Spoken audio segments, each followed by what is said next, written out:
So just go ahead and roll right into it. So thanks for coming on today.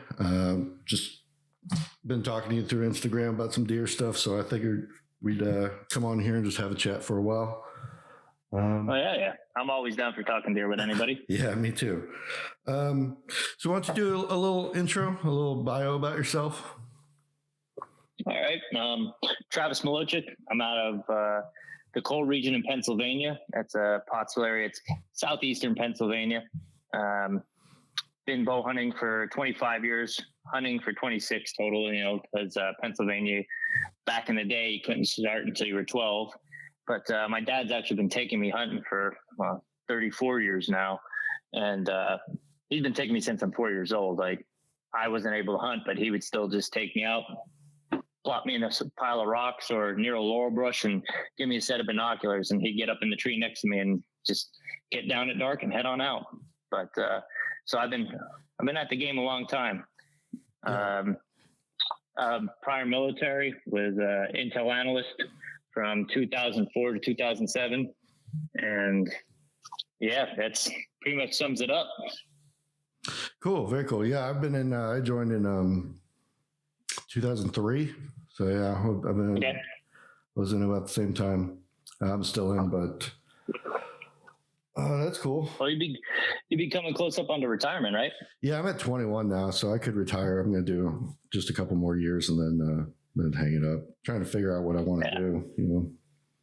That next step, it's always a tricky one, they say. Yeah, how'd you figure out that you wanted to get out and find something to do? Well, actually, I got medically retired on my last year. My contract ended up losing a kidney, and that's when they said, "Okay, you're done." Jesus. I'm like, okay, I ain't gonna complain. That's intense. Yeah, it is what it is. You just gotta adjust, fire, and roll with the punches. Yeah, exactly. So, are you primarily a gun hunter or a bow hunter? Primarily a bow hunter. I generally don't like to be out in rifle season. It's in Pennsylvania. It's insanely pressured, and not a lot of the best shots out there and around. Yeah, I feel I generally like to get it done in the archery season. That way I can avoid the cold too, because not a big fan of when it's below. I always say this: if it's above 65, it's bullshit. If it's below 32, it's bullshit. yeah. I'm not a big fan of the cold either. Like, some guys like to go out in like 0. And I'm like, Yeah, nah. If it becomes painful, then why? It's not enjoyable to me. Yeah, I'm also not a big gun hunter either. I don't really gun hunt at all anymore. But I like to still hunt the gun season, but I just find areas that are archery only. So I kind of work my way around. I gotcha. So do you primarily hunt public, private guy, or lease, or? I'm mainly public. I have access to a few private places that I'll hit up, random if my public places are spoiled or if the wind ain't right at the last second, I'll adjust fire and then head to one of my little private spots I have access to. But I'm mainly public. Over the last few years, I had about 450 acres for years to hunt. That's completely private and has an incredible amount of deer on the property. Just my family hunts it too, and we kind of bump heads on how to hunt. So I just took all my stuff and took my ball and went home. Yeah. I started hunting on my own and on public, and it's made me that much better of a hunter for doing that. Yeah, it's definitely a different way to hunt, because I hunted as a kid and then I got back into it as an adult, kind of when I got some stabilization, and I was going to be in Tennessee for a while, and ended up buying some land. And, I was the guy the first 2 years that, put a food plot out in the field and then hung a ladder stand right there and then just sat at the same spot for 30 days straight, and wondering why it was only killing a doe right off the bat. And then I kind of found the mobile stuff and then kind of eased into public land. And now I'm exclusively just running gun public land guy. Always got to be able to adapt and overcome situations that come at you. It's hunting. One thing I learned about hunting, there are no absolutes at all. You can't make blanket statements. You can't say this deer will be here at this time. There's an ungodly amount of luck involved, whether people want to believe that or not. Yeah. And, there just is especially when you're hunting on public, there's so many, factors that come into play that you have to be, semper gumby, always flexible. You got to be able to react to them and have, a plan, Yeah. I'm always taken back by like guys that want to throw themselves in like one camp on everything. Like I'm strictly run and gun, I'm strictly public or anything. I kind of look at everything as a tool, like if you like some spots, like I have, saddle platforms, and then I also have, some Lone Wolf custom gear, regular tree stands. And then I have some like Millennium stands that like, if there's a rut spot that, the bucks are going to come through, then I'm not afraid to just hang a stand up there and come back in mid-November for it, Oh, absolutely. You got to be versatile. You have to have plans of action for everything that can come at you. I have permanent sets too. I know there are spots that deer are going to come through there. It's just a matter of what time of year you're going to be in there. So I'll throw up a permanent set, and permanent sets are great. If you have a spot those deer are going to be there at that specific time of the year, it's just a matter of the wind and everything else playing into your being a factor and playing into your favor. It's nice to just walk in and climb up without any other shit besides your bow and your backpack. Sometimes you can be that much quieter. Yeah, you can. But on the flip side, I find myself, I will fall into the habit of, well, where should I go today? And I'll have all these spots on a map that I could go check out. And then I'll be like, well, you know what? I could throw on that dryad killdeer belt and just grab my bow and go sit in that pre-hung, because it's so easy. Yeah,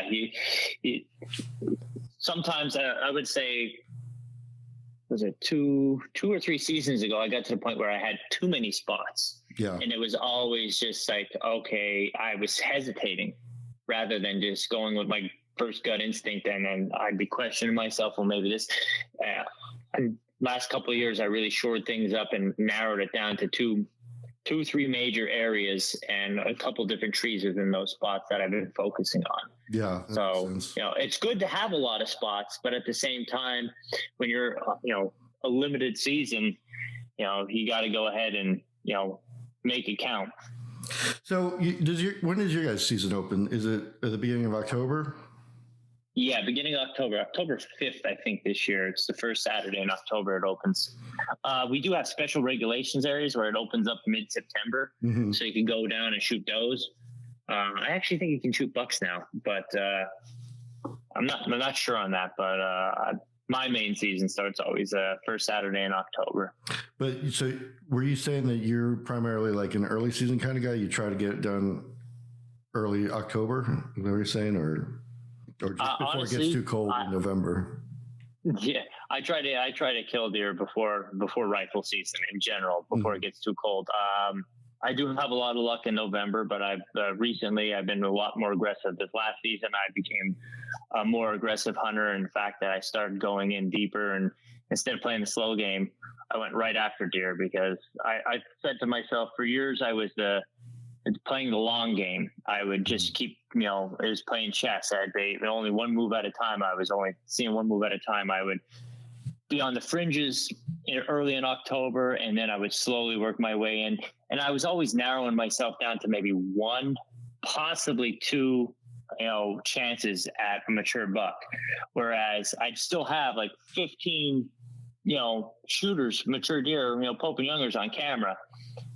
But I'd only get a shot at like a chance at one, maybe two, if I was lucky, a season by playing the slow game. By being more aggressive like this last season, I got onto bigger deer right off the bat because I went right after them. Who cares if I burn one spot? I got 14 others to go to, 14 other deer to go after. You know what I mean?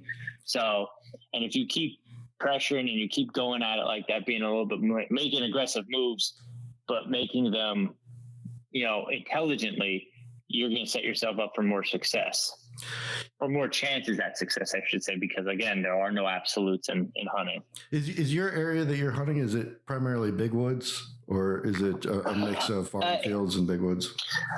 So I'm in the coal region of Pennsylvania. So it's unique in a sense that 100 years ago or more, there was no trees or anything. The land was completely stripped bare of all timber for the timber industry, and it was, mined every so many years. And it still keeps getting mined. They just keep finding new ways to get deeper and get down at the Mammoth Vein more than ever.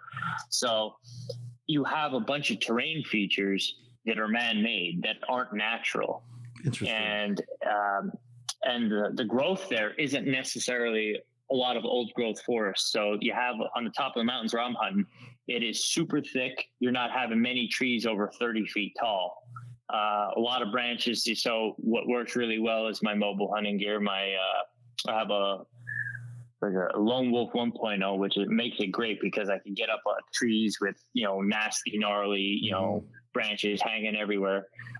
When most of the people in the area hunting climbers, and you can't hunt that stuff because you ain't getting up and in the climber. Yeah. So it's a lot of scrub oaks like chestnut oaks and pitch pines, super thick, nasty. You have blueberry bush up to your freaking tits. It's pretty nasty. A lot of greenbrier. When people tell you all the time, well, find the bedding cover, you'll find the thick cover and the security cover, you'll find the beds and you'll find the bucks and deer and this, that, and that. Yeah. Well, what do you do when the whole entire mountain is like that? Yeah, exactly. And it's not a simple bedding to feeding pattern because there is no specific feeding destination. There's food all over and there's security cover all over. So really you're not able to pattern these deer on a definite food source. Sometimes the acorns are good in one spot. Some years they're really good in one area, and 100 yards over, or I should say 100 yards, maybe a half mile over, there's no acorns from the same type of trees. You know what I mean? So it's spotty mass crop because we don't have really great soil quality because of the mining and everything. So, it's ever changing with what they're feeding on. You have acorns some years, but most years it's browse. They're browsing on witch hazel. They're browsing on greenbrier, the sedges, the herbaceous layers and stuff like that. So you really have to pay attention when you're scouting. You have to pay attention. Well, is the acorn crop going to be good this year? Or is, look down on the ground, see what they're feeding on, what they're digging at. That's how you really try to hone in on your areas. Yeah, that's what makes it tough. I'm up in Kentucky now, and I primarily just hunt. Whereabouts? I live in Cadiz, Kentucky. It's over by land between the lakes and stuff. But I primarily hunt big woods, and that's what can make it tough because I hear a lot of these guys from Missouri and Iowa hunting the farm fields and stuff that go out there and do some summer glassing and stuff, and for me there is no summer glassing. It's diving in the big woods, and if it wasn't for trail camera, I wouldn't know some deer ever existed. I hear that. Yeah, I just hunted Kentucky last season with a buddy of mine, Justin Sinan from Lone Wolf Custom Gear. He's down there, and I'm trying to think. He's down there. It's called Falls of Rough is where he lives. It's Western Kentucky. But like you said, farm fields. It's like they're coming out of the bottoms. That is like a different world. That's like Mars to me. Yeah. So I had to really lean on him. Yeah. I wish I had that. That would be nice to be able to just watch the deer at night. Yeah. Yeah.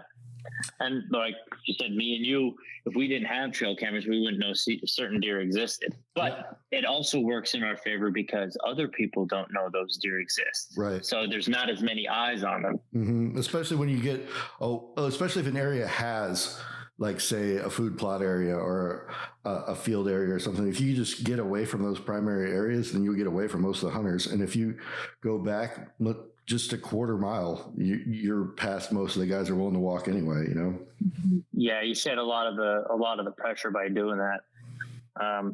And that's a big thing in our area is hunting pressure. I mean, right where we live, 9 out of 10 houses has a hunter in it. Mm-hmm. You know what I mean? So you're really dealing with a lot of competition there. And, it's back to the terrain thing. Like I said, you have a lot of man-made terrain features where you'll have these old stripping pits and trenches, like little I call them potholes, but they're like the size of a swimming pool, but it's a hole in the ground. And then you have spill banks and culm banks where they, ditch certain dirt mounds and everything else. And the thermals and the wind play parkour off those things. So the Bucks really have the advantage in there because, you might have the best wind in the world and you're according to like the weather report. But when that wind comes whipping through and it hits all those features, it is just torture sometimes. Yeah, and that's what I struggle with is the thing we were talking about earlier in the big country is buck movement. Like I'll get a buck on camera, and then I'll try to slow game it to kind of see if he's going to get into a pattern of going by a camera every day, every other day, or something like that. But it seems a lot more random because there isn't so much of primary food sources, just all kinds of browse, so it can just be going anywhere. Yeah, your best bet in certain situations like that, I tell a lot of people, if you can somehow get on a group of does, just as a fast track idea, get on a group of does. If you could somehow pattern a group of does, just hang on to them until it gets late in October, because sooner or later somebody's going to be coming checking on them. Yeah. That's just, a generally good idea to go by. But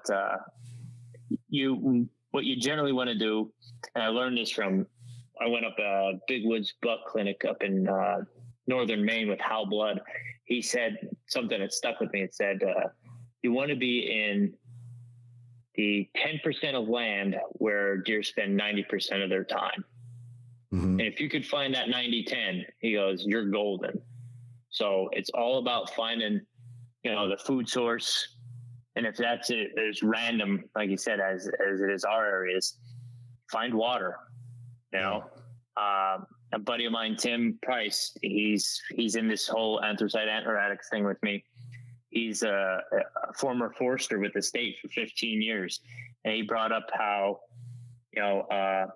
groundwater, how close the water table is to the surface, brings in different types of trees to the area, which provide different types of food for the animals. And he goes, you'll always find white oaks are closer to water, so are hemlocks. And in our area, find a lot of scrapes and a lot of signpost rubs on hemlocks. Yeah. So wherever you find, the water table's up high towards towards the ground level, you'll find those trees and you'll find deer movement and activity. And then you can base yourself off of that.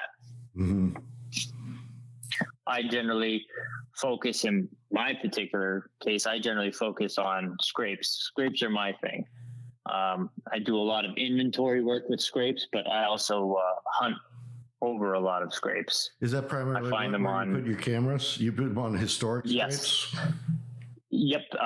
Community scrapes, historic scrapes. I generally put them on, put all my cameras on because, one, you could put them over mineral blocks, and you can put them over, bait piles and stuff like that in the summer before the season starts. And you're just going to burn your camera batteries out, and you're only going to get pictures of growth there, which really don't mean shit as far as season wise goes. Right. And in my opinion, I attract more people to those areas than I actually do deer, because, that's, people come in and they see a mineral block. Oh, this is a good spot. And then next thing you know, you got Tom, Dick, and Harry hunting the same area. Yeah. So I like to go ahead and I don't make mock rubs as much as I used to. So much that I do over marking on scrapes now. So I'll find these big giant scrapes, and honestly, not all scrapes are created equal. If you get one that's the size of a car hood, obviously you're going to put a camera on it and you're going to pay attention to it. That does mean something. But I also have had scrapes that are maybe only 3 feet long by 3 feet across be the most productive ones that I've had. Yeah. So you can't overlook the size of the scrape. Look at the placement of it. If it is on the edge of security cover, if it is on the edge of where you've known deer to just plop down in bed, definitely beyond those. I've seen does bed in them before. You will see that. I've seen bucks bed in them before. I've seen does bed in them before. What I like to do is find those areas and travel corridors and on the edge of real thick, nasty cover, almost impenetrable cover. If I could find a scrape that's on the edge of the stuff like that, that's where I'm setting the camera up. And after the scrapes up, I use Smoky's deer lures. It's 100% glandular. It's not a synthetic. I don't like synthetics because they don't tell you the ingredients in them. Many of synthetics, most of them have vanilla extract in them. And in Pennsylvania, that's illegal because it's a food-based product. Oh, interesting. So, yeah, a lot of people use it still. And, I don't want to be the guy to have the game warden come by and say, oh, what's in this bottle? And they smell it, and it smells like vanilla. Yeah. Then your ass is in the sling. But I use Smoky's deer lures. It's all natural glandular lure directly from deer. I talked to Smoky himself. He helped me about the process that he goes through to extract it and everything else. And when I get up to the scrape that I want to doctor up, I'll take regular twine, just like arts and crafts twine, unscented twine, and I go up to the licking branch, and I'll make a little wrap the twine around it, make a little ball on that branch, and then I'll soak it with preorbital lure. And then up further on that branch or on an adjacent branch, I'll do another twine ball, and I'll put forehead gland scent on that because, as you know, when a buck is working a scrape, he's rubbing his face all in that. So he's getting preorbital gland, he's getting forehead gland scent all on them limbs. And then in the actual scrape itself, I'll put interdigital gland scent, and that's the gland that's between the toes of the hoof. And that goes directly in the scrape. So you put some work into that. Oh yeah. It's an intricate process, but I put it this way: that buck is using that scrape, and he knows every deer in the area by smell because he's seen those deer and he smelled them himself. So he knows who's using that scrape. So you come in there with your Smoky's deer lure from glandular secretions from deer from God knows where and down in West Virginia. You're actually creating a whole nother buck's profile that he doesn't know who it is. So you're going to trigger an aggressive response or a curiosity response or both. Now that's going to make that buck, he's going to be like, well, who's this? I know Bob, Tom, and Jeff that are coming to this scrape. I know the does that are all coming to scrape. Who's this buck that's coming to this scrape? I've never smelled him before. So you're piquing his curiosity and his aggression. He's going to come visit that scrape a little bit more often then. And if you could just get him to get 5 minutes out of his normal day, out of his way, that's an extra 5 minutes. You have an opportunity to kill him. So what is your strategy for actually hunting over scrapes? Do you just hunt the downwind side of them and be able to shoot into the scrape, or you just hunt like 100 yards off of them? And this is, I know it's not what you want to hear, and I know a lot of people hate it because it all is all situational. It all depends on the terrain. It all depends on the thickness of the area.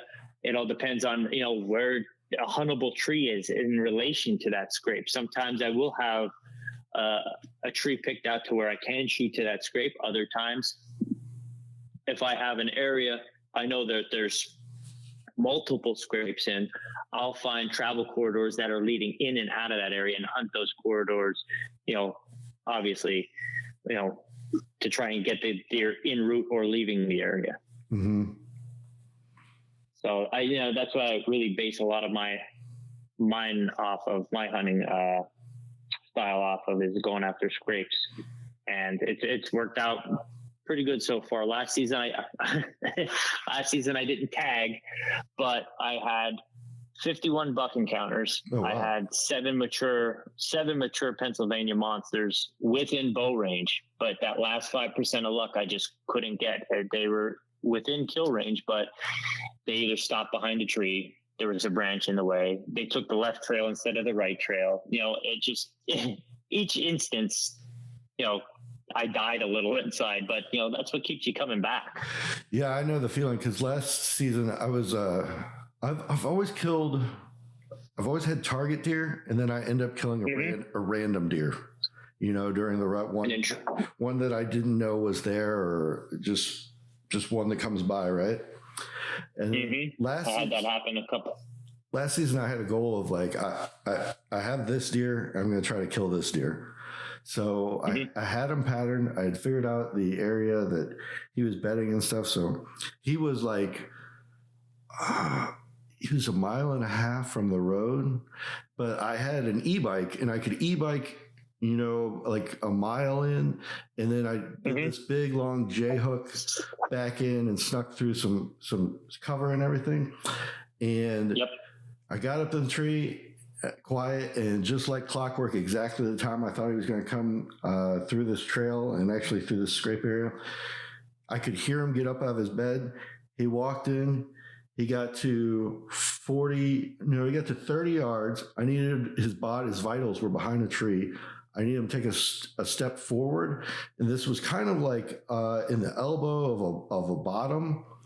And as I was drawn, the wind swirled. He put his nose up, and it hit him like a train. As soon as he smelled me, he bolted up that hill so fast.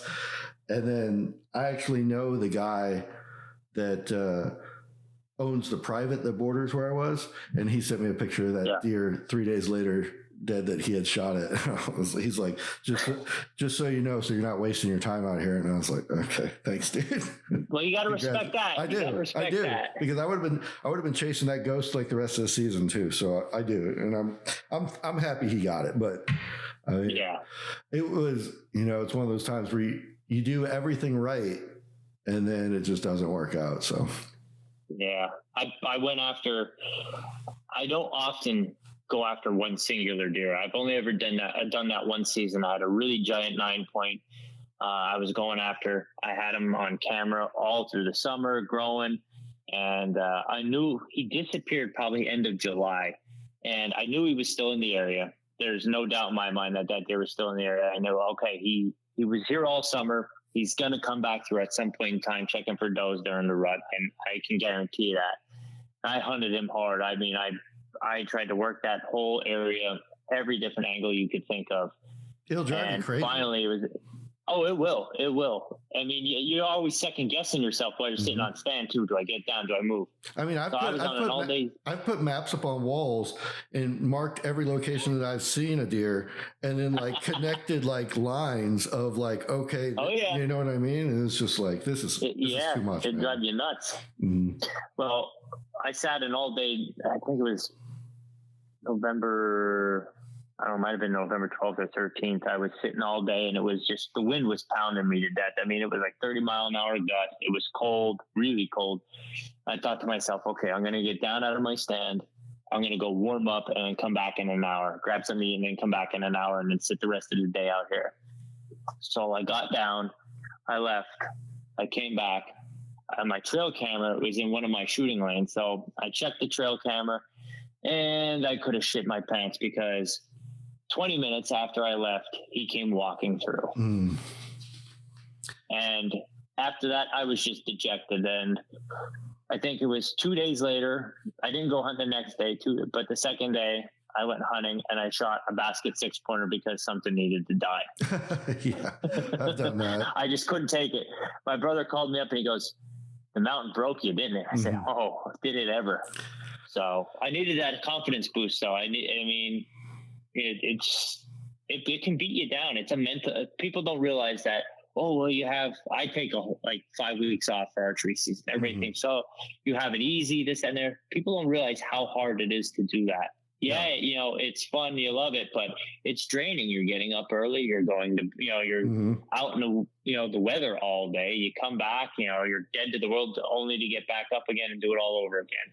I think sitting out in the woods, it takes it out of you. I mean, it gives back to you, my sense, because I go out there because it heals me from the rat race of the outside world, the concrete jungle. I can't stand it. When I go in the woods, I feel like I get a part of myself back. So yeah, it's good in that sense. But in the other sense, like you said, it'll drive you mad.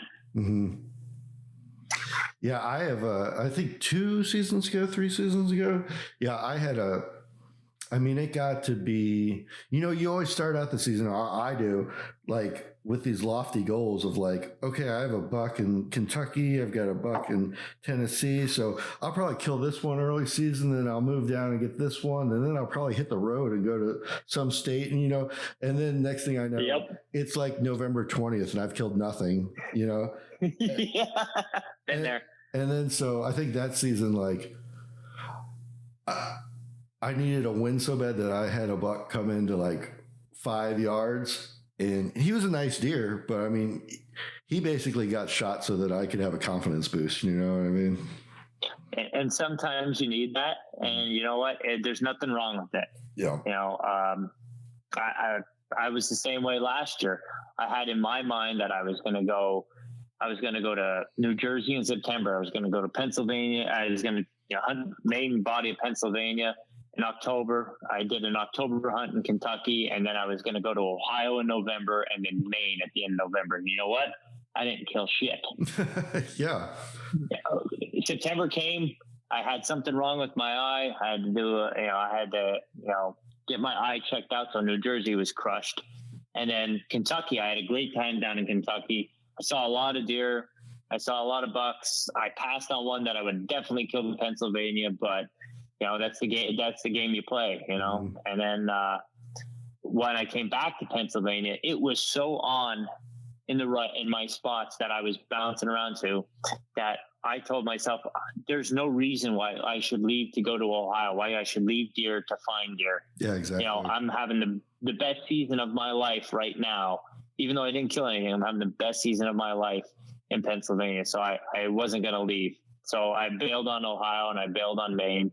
And the information I got from everything I saw and all the trail cameras I ran from this past season has me set up for years to come, because I finally, after I give you a little background, I usually run like 50 some odd trail cameras. Yeah, I do too. Like eight cells and about 50 SD card cameras. Mm-hmm. And the information I got from the past 3 seasons in my, narrowed down areas and what I saw last season confirmed that I know which group of does are going in the heat generally when in certain areas. So I know to stay out of that area until this particular time. That's when it's going to set off.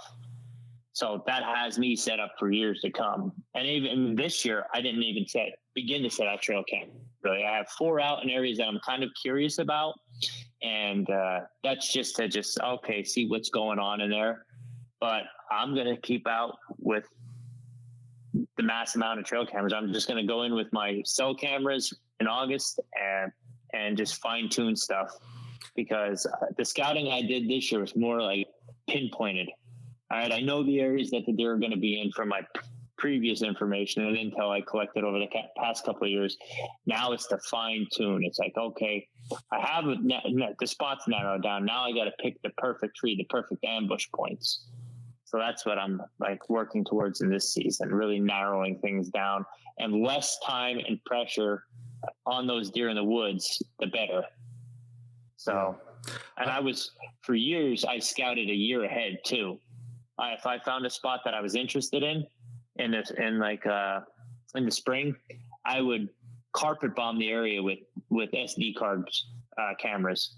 I would put 10, 15 cameras in that area and just leave it go for an entire season, and then come in right before rifle season and pull all the cameras, because rifle season in Pennsylvania, a lot of cameras get legs and walk off. So what I would do is take all that information, log it, look up the weather, see if I could find any type of pattern or any type of preference of when those deer were moving, and log that information down. That way, the following season, I already know what trails they were preferring to use, what weather conditions were the best for activity. I can go back and hunt that area without even having to step foot in and scout it, without pressuring anything. It also lets you know if anybody's in there dicking around, so you're not wasting a hunt by going in there and being like, oh, there's somebody already in here. Yeah, I'm a big believer in historical data, because I didn't get him this year, so I think he got killed. Someone said that they think he got killed on private in the early season, but for 3 years prior, I mean, there was a giant deer. He's giant. He must have been 160, 170 for public. To me, that's a giant, No, that's a giant anywhere. Yeah, exactly. But I had him 2 or 3 years in a row, and he literally showed up on the same camera at nighttime but on the same day for 3 years in a row, and left within 2 or 3 days of never having them on camera again each year. And I can only assume that doe group right there, that was when they were going into estrus, you know? Yeah, if he's there at the same time every year, that's a very good bet. They said there's no absolutes, but that is a very, very highly likelihood in that situation there. Yeah. So, but so are you are manually going in and do that data? Because I found that, what's it called? It's called, Wise Eye Cameras makes hunt control, I think. And it's some app. It's like $2 a month or something, but I uploaded all my pictures of that and it automatically goes back and looks up all the data and stuff. So I tried using that. Yep. So I'm giving that a go, but yeah, I'm all manual. I'm old school grunt style there. I get the pictures, I put them on my laptop. I look at the date and time. I go back on the internet and I look up historical weather data. And I just start plotting everything down in a notebook. Now, in my opinion, by doing that, it burns the information into my brain. A lot of my buddies laugh and joke at me. They're like, well, how can you remember individual deer like that? Because I sit there and I stare at the photos for hours, putting in all this information. I can track deer from year to year to year. Right now, I can tell you I have 3 deer that I'm after. One's 7.5, one's 8.5, and one's 9.5. How do I know? Because I have that many years of data on them. Putting it in year after year after year. And to have deer that old in season in Pennsylvania is incredible. I mean, they're not, one is a giant. The other two, they never got real big. The 1/8 pointer that's 8.5, his biggest rack may have went 110 inches. It's just because of genetics and low quality food and soil. And the other one, he's always been a 6 pointer, never been nothing huge or gigantic. He's 9.5, and he's just a tank of a deer. I've seen one like that. And I'll tell you right now, I will shoot either of them in a heartbeat without even freaking hesitating, because to have a ghost like that on public land, that's a career topper for me. That's telling you, you're doing something right. Yeah, I had one like that didn't have a giant rack, but I mean, he looked old, and it was like the size of a horse walking by on the camera. You know what I mean? Oh yeah. Yeah. They get big old grizzled veterans, man. It makes me wonder, I'd love to shoot one of them guys and just I would do all the butchering and skinning myself, because I want to see if he has any wounds on him. Oh, he has to. Broadheads, right? slugs, or something. And you'd have to be. I mean, the area gets the piss driven out of it in rifle season. Pennsylvania is known for deer drives. So, those deer are getting bucked around like crazy during rifle season. And, it's very intriguing to me to see these old warriors hanging around, and it's like, all right, it's the ultimate chess match with a guy that's seen a thing or two in the woods, Now that deer you were talking about earlier, you said you got up and you left your stand and you checked your trail camera and he came by like 20 minutes later. Do you think that deer saw you? I've talked it over with many of people, and I've come to the conclusion I believe he knew I was there. I think so too. Maybe he saw me. Yeah, because that's not coincidence, in my opinion. And it wouldn't be the first time. I've actually had another hunter before. I won't name names, but he was hunting the private that I used to hunt, and he wasn't necessarily hunting it legally. But talking to him later on, he mentioned that he saw my brother hunting one of my stands, and he noticed the buck that we were after bedded on the ridge above my brother and just sat there and watched my brother try to call him in the whole time. And my brother didn't know the deer was there. He was just trying to blind call, and the deer just sat there watching my brother the whole entire time. So that makes me believe that's what that deer did to me. I think that's they know that sometimes just staying put is their safest bet. Especially if they can see you, that they don't need to flush out, that they can just hold tight and there's nothing you can do. Because I had the same experience this year. I tried out a few leases this year that didn't go anywhere. So I'm back to just public, but on one of my trail cameras, I got down midday, walked back to my truck, and I had one of my shooters walk by the camera. I mean, it couldn't have been 8 minutes later, you know. So, and it's not like I was especially quiet, you know, walking back to the truck or anything at midday because I didn't think anything was nearby. So, I think that deer had to watch me. Oh, for sure, for sure. And like I said, they're not dumb. They're not dumb by a long shot. Yeah. I'm going to say, what the hell is it? One thing that made me realize this year too, sneaking into this one area during the early season, I'm going to say probably all the way from beginning of October till mid-October, like October 23rd or 4th, I was going in there not bumping any deer. I'm clean entrance and exit every time.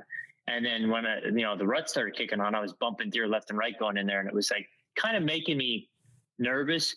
But at the same time, I was getting in my tree, you know, putting my Lone Wolf custom gear up, you know, climbing in the tree, my mobile setup up. As I'm climbing up, I got bucks chasing does right past me in the dark. I'm thinking to myself, it don't fucking matter. It don't matter at all at this point if you're bumping deer in the dark. It's just a crapshoot with the rut. I think once there's a hot doe in the area, I think a lot of like the strategy and everything goes out the window. And I think it's just luck. And sometimes I honestly believe that, like, I think those does want to get rid of those bucks so bad. I think they'll drag them by you because I think they know you're there, and I think they want to get that thing killed. It could be. I don't know. It wouldn't surprise me. But I mean, it's wild to me, like, because I talk to guys that, you know, it's the height of the rut and, you know, they're in an area where a doe's in heat and stuff. And, you know, the wind changes, they'll get down and go somewhere else. And I'm like, I don't even know. I mean, if you got a hot doe right there, I don't think that buck even cares about the wind at that point. I think he's coming no matter what. Yep.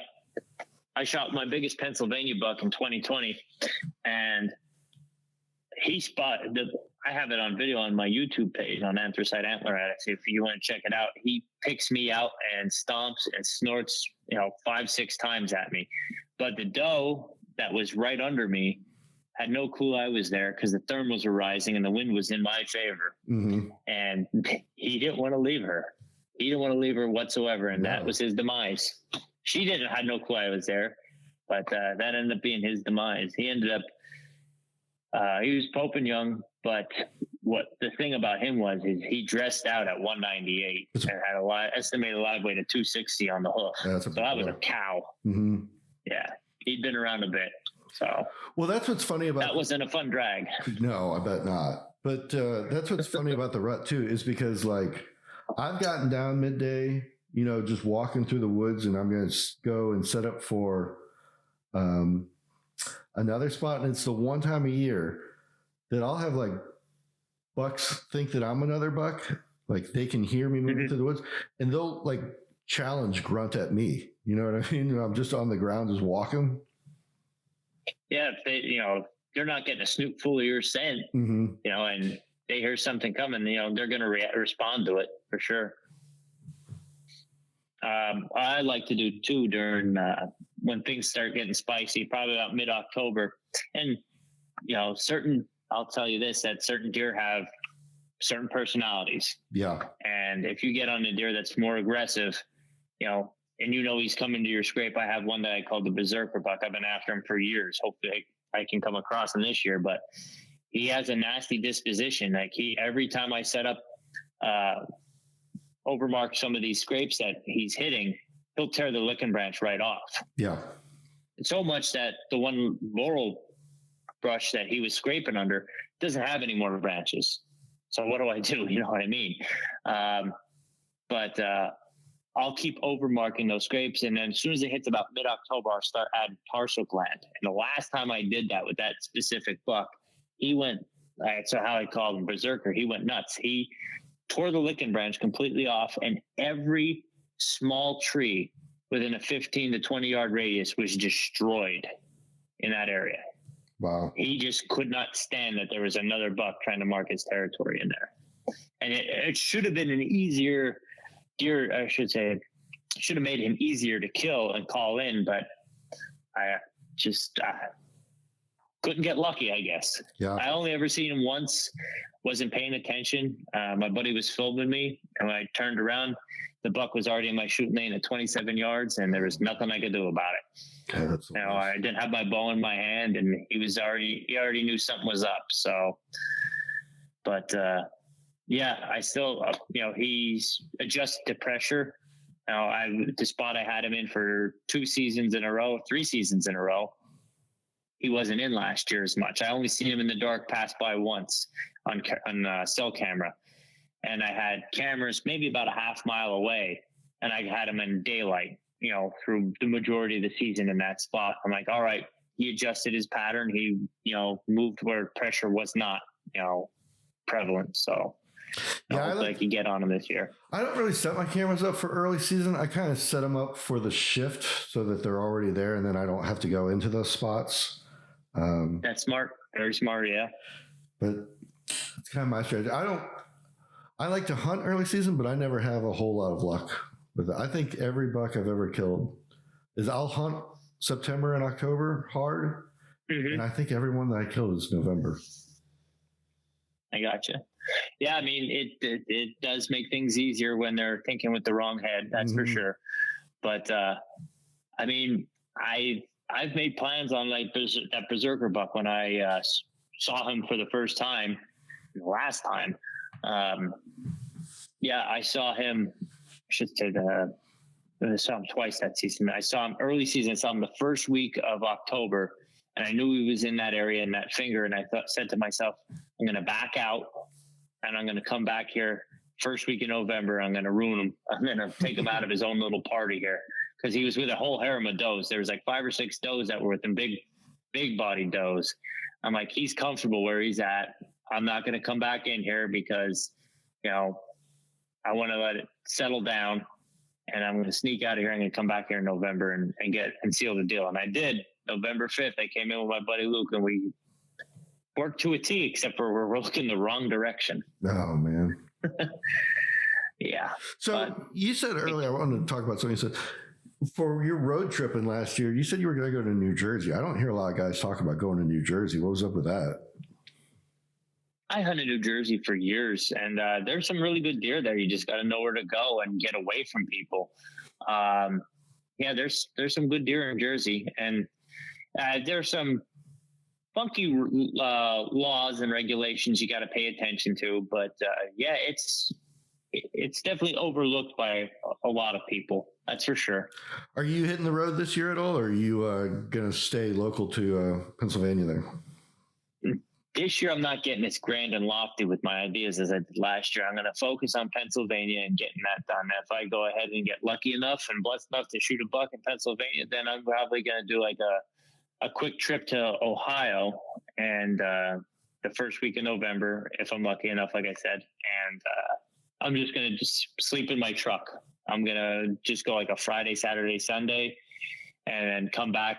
And I have a definite trip to Maine planned, though, in the third week of November. It's the thick of the rut up there, and it's their gun season in Maine. So I plan on making that a yearly trip. I did it 2 years in a row. I didn't go last year, but the previous 2 years I went 2 years in a row. And it's wild, man. It's a different style of hunting. You're not sitting on stand. There's 2 deer per square mile for deer density up there. So you got to hoof it, and you got to find a set of tracks, and you got to walk them down.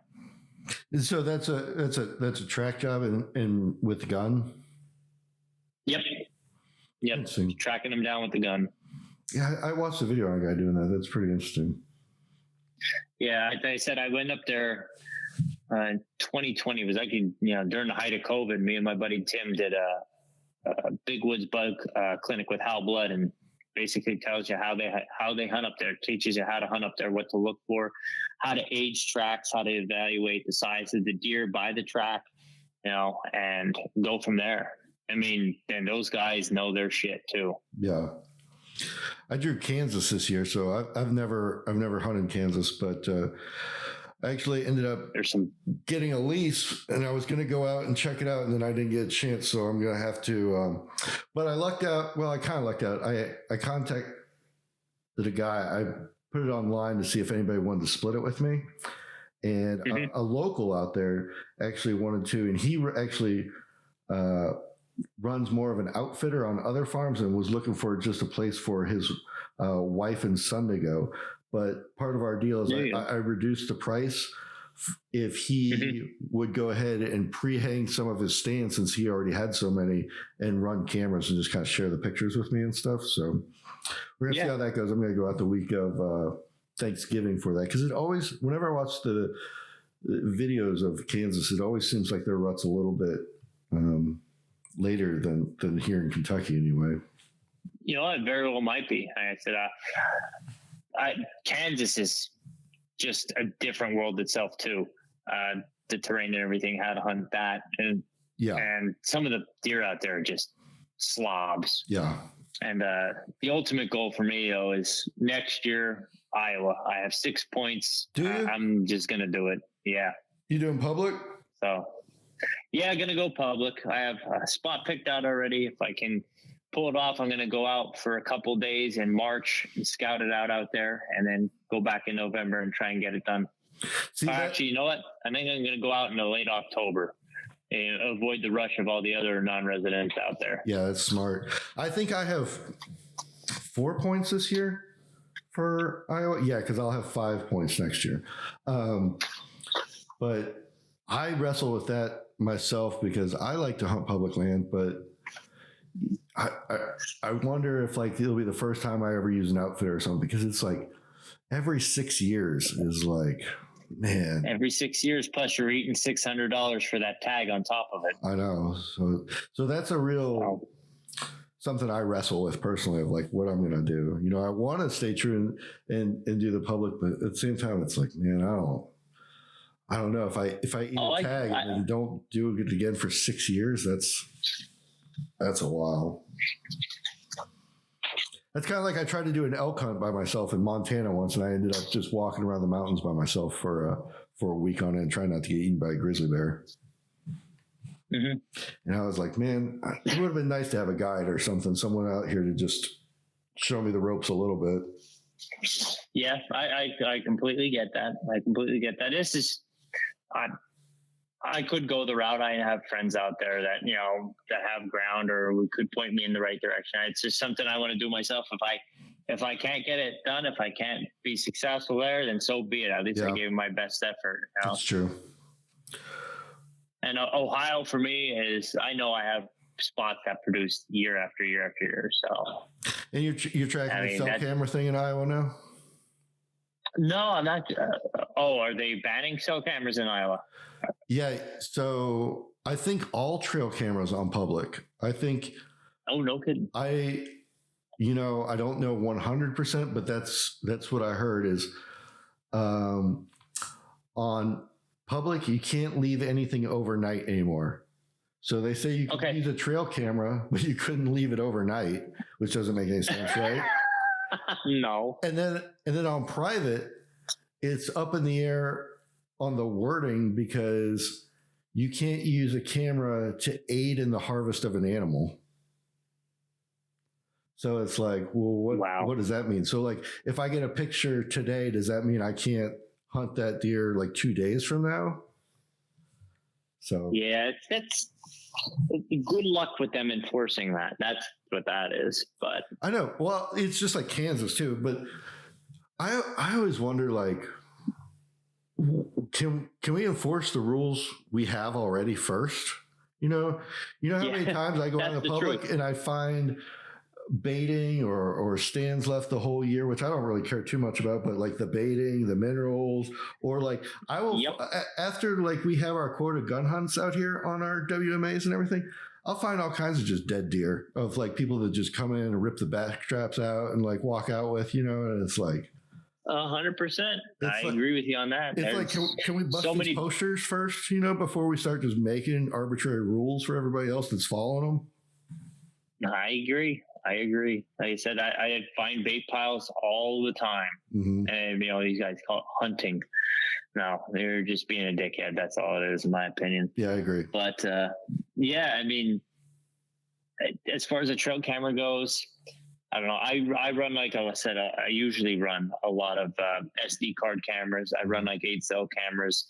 And to me, you could run out and quick shoot that deer on stuff. By the time I get out to some of my spots where my cell cameras are, that deer's long gone. Yeah. Long gone. He ain't sticking around. I have no chance of anywhere of the areas I hunt that I could take a cell camera and then go kill a deer that day with it. I mean, none.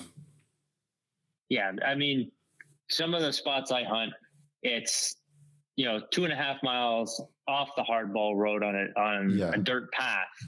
I beat my truck to piss and back to get it back there. Then I hop off I get out of my truck and I pull my e-bike off the truck, and then I ride another 1.5 miles, and then I walk another 700 yards to get to the spot, because I'd rather go back that far and see one deer and no people than see 12 deer and 15 people. Yeah. And what was I gonna say?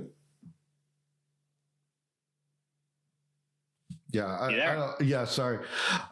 The whole cell camera thing is just amazes me that people just think that it's automatically going to go. To me, I do run a lot of cell cameras, and to me, this year I'm going to have to take a step back and look at the pictures and the data and everything, and not just chase my tail, because I will get in a bad habit of, okay, well, here's where I'm going to hunt today because I had this deer last night. You know what I mean? And then that day I'll have a different deer on a different camera, and then I'll go to that spot, and then you're hunting deer where they were, not where they're going to be. Yeah, exactly. So what I need to do is just start trusting the historical data of, this area lights up these dates, and this area lights up these dates, and then just that's your best. That's your best advantage, your best friend there, historical data. Mm-hmm. And then just base it on the winds and everything. Mm-hmm. Now, I'll tell you what, if they could figure out what makes deer just come out to the fields on random days that it's 95 degrees at like 3 p.m., I think that should be the next thing that people put their money in, because I see that all the time and I sit and think about it like the whole day afterwards. You know what I mean? What possessed that deer to come out right now? Yeah, exactly. And it'll be like all of them. You know what I mean? It'll be like every field you go to, it's 3 p.m., 95 degrees. Every field's filled with deer. And it's like, nothing is supposed to be going on today, Like I said, there are no absolutes. Yep. Well, we're coming up on an hour now. So, you want to give a shout out to your YouTube channel and your socials and stuff so people can check you out? Yeah, if you want to check me out, follow me along with me and the rest of my crew. We are the Anthracite Antler Addicts. You can find us on Facebook, you can find us on Instagram, and you can find us on YouTube. Okay. Yeah, I definitely want to check those videos out. I hadn't looked at those yet. Yeah, I really appreciate you for having me on and talking some deer. I love to do that with anybody I can at any chance. Yeah, and we'll definitely do it again this season. And as the season progresses, we can keep in touch and come on and see how things are going for each other. Yeah, absolutely. I had a blast, man. Appreciate it. Me too. Well, thanks, Travis. I'll see you later. All right. Take care, Ronnie. All right. Bye.